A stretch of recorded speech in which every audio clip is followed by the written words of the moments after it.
Hey everyone, it's Flakfire. Today we got some new details on the upcoming Battlefield 1 French DLC, They Shall Not Pass. It's not a new trailer, but EA and DICE did finally spill the beans on the new Behemoth, Elite, and more.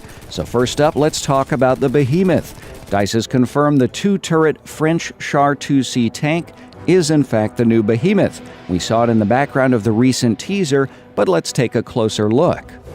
Historically, the Char 2C was the largest tank ever to reach operational status, though it wasn't put into service until 1921.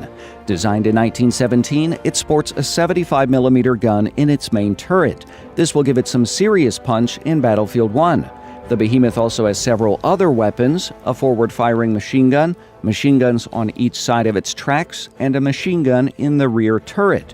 Based on the teaser, it looks like DICE has upgraded that rear machine gun to an autocannon, similar to the Becker cannons on the airship Behemoth. Based on this information, we know the Behemoth can probably carry at least 5 soldiers. Historically, the machine was designed to be immune to light artillery, so we can expect it to take a beating worthy of a Behemoth in Battlefield 1. Now, to be clear, I don't think the Char 2C will be immune to things like the rocket gun in-game, but its health will be similar to other Behemoths, meaning it will take a good deal of teamwork to eliminate this threat. Another thing to consider with the Char 2C, it's the first ground Behemoth that isn't on rails. You'll likely be able to capture any objective you want with the beast, giving it even more potential to turn the tide of battle. Meanwhile, we finally got some clear details on the DLC's Elite class, and it's modeled in the vein of an actual Stormtrooper. The Trench Raider Elite class is built for melee. It's equipped with a new Raider club and an arsenal of grenades. Based on its appearance, he's built for explosive combat and for speed, complete with a lightweight flak jacket and some splinter goggles. He's also got a holster for a handgun in the teaser, so we know he's going to have a sidearm as well. If I had to guess, I'd say the new Elite probably carries multiple types of grenades to maximize the up-close and sudden tactics that made Stormtroopers a success. Still, at first glance, the Trench Raider seems pretty vulnerable, especially when compared to Battlefield 1's other Elites.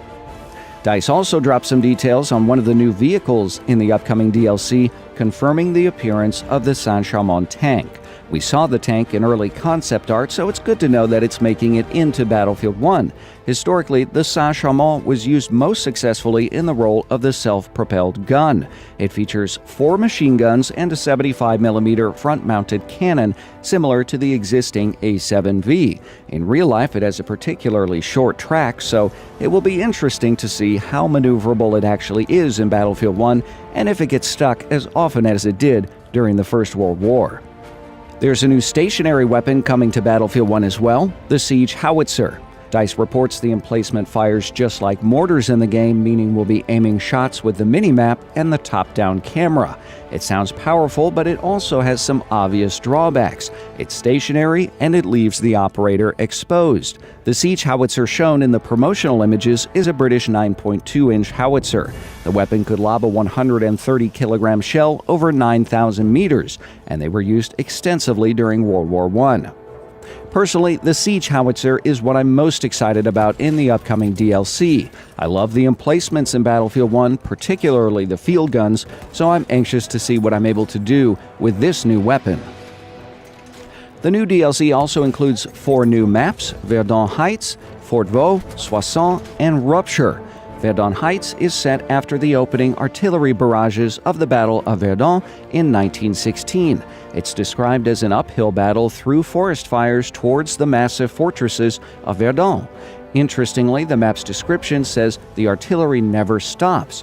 This has me wondering if there's going to be random artillery strikes on the map similar to what we saw in Battlefield 1's single-player war story, Storm of Steel, or if players will just be making heavy use of the new Siege Howitzers.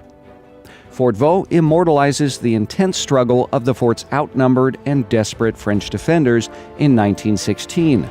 For players clamoring for Metro or Locker-type maps, it's likely Fort Vaux will deliver what you're looking for.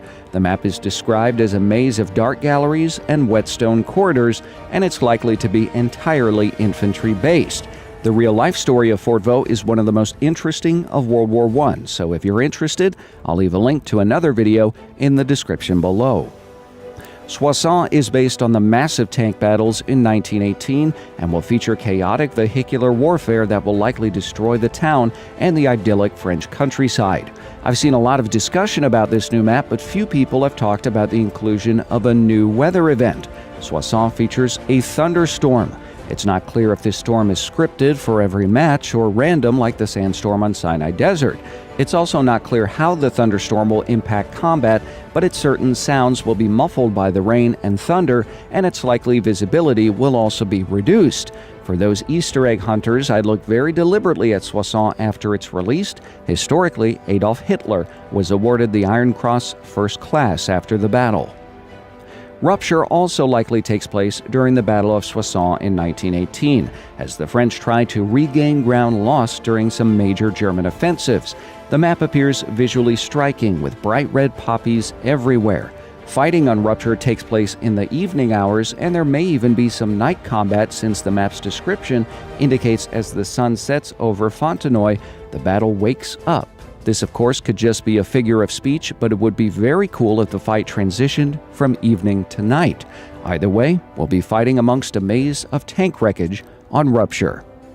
They Shall Not Pass will also add a new game mode with the DLC called Front Lines. The new tug-of-war game mode is a mix of conquest and rush.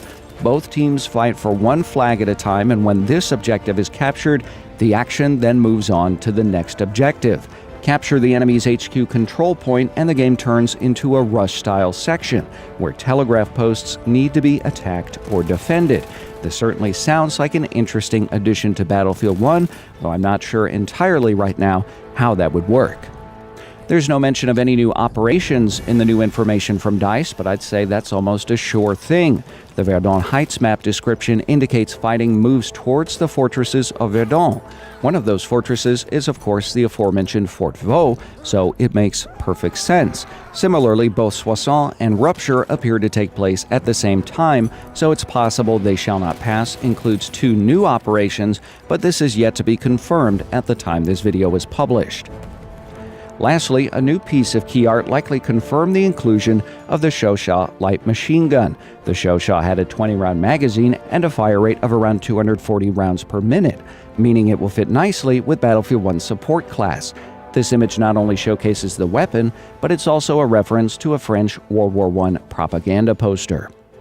Unfortunately, in this barrage of new information, we still don't have an official release date for They Shall Not Pass. We do know the DLC is out sometime in March, with premium subscribers hitting the ground 2 weeks before those who purchase it separately. More information is due out in the coming weeks, so I'll keep you posted on everything Battlefield 1. If you enjoyed this video, leave a like, share on websites like Facebook and Twitter, and of course, subscribe. Thanks for watching.